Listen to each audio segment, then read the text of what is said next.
বিয়ের অনুষ্ঠান শেষ করে বাড়ি ফেরার পথে রাস্তায় নিয়ন্ত্রণ হারিয়ে স্কুটি দুর্ঘটনায় রতিমোহন ত্রিপুরা নামে এক ব্যক্তির করুণ মৃত্যু হয়েছে। মর্মান্তিক এই ঘটনাটি ঘটেছে জোলাইবাড়ি আবাংছড়া এডিসি ভিলেজ এলাকায়। অনুষ্ঠান শেষে স্কুটি নিয়ে মায়াজয় পাড়ায় নিজের বাড়ির উদ্দেশ্যে রওনা হয়েছিলেন রতিমোহন বাবু, কিন্তু বৃষ্টির কারণে রাস্তাটি কাদায় পিচ্ছিল হয়ে থাকায় তিনি নিয়ন্ত্রণ হারিয়ে ফেলেন। মাঝরাতে তাকে রক্তাক্ত অবস্থায় উদ্ধার করে জোলাইবাড়ির সামাজিক স্বাস্থ্যকেন্দ্রে নিয়ে যাওয়া হলে কর্তব্যরত চিকিৎসক তাকে মৃত ঘোষণা করেন। নিহত রতিমোহন ত্রিপুরা এলাকার বিজেপির একজন একনিষ্ঠ কর্মী ছিলেন।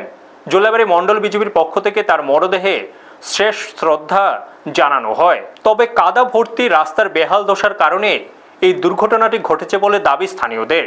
এই মর্মান্তিক মৃত্যুতে গোটা এলাকায় গভীর শোকের ছায়া নেমে এসেছে। ব্যুরো রিপোর্ট, নিউজ তৎকাল 24।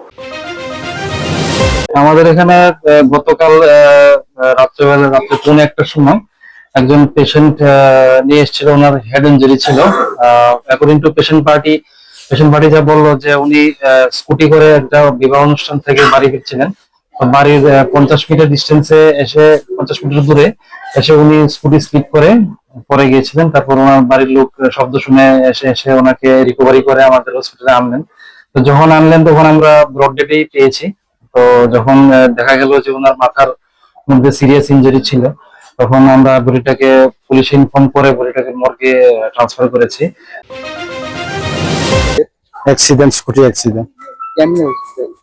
ওনার যে বাড়ি যাওয়ার রাস্তাটা এখানে পিছলা আর বড় গাছ একটা ছিল, আর বৃষ্টিতে রাস্তা ভিজা ছিল, এই দেখাই স্লিপ একটা অ্যাক্সিডেন্ট হয়েছে বলে আমরা ধারণা করি। আপনারা দেখছেন নিউজ তৎকাল 24।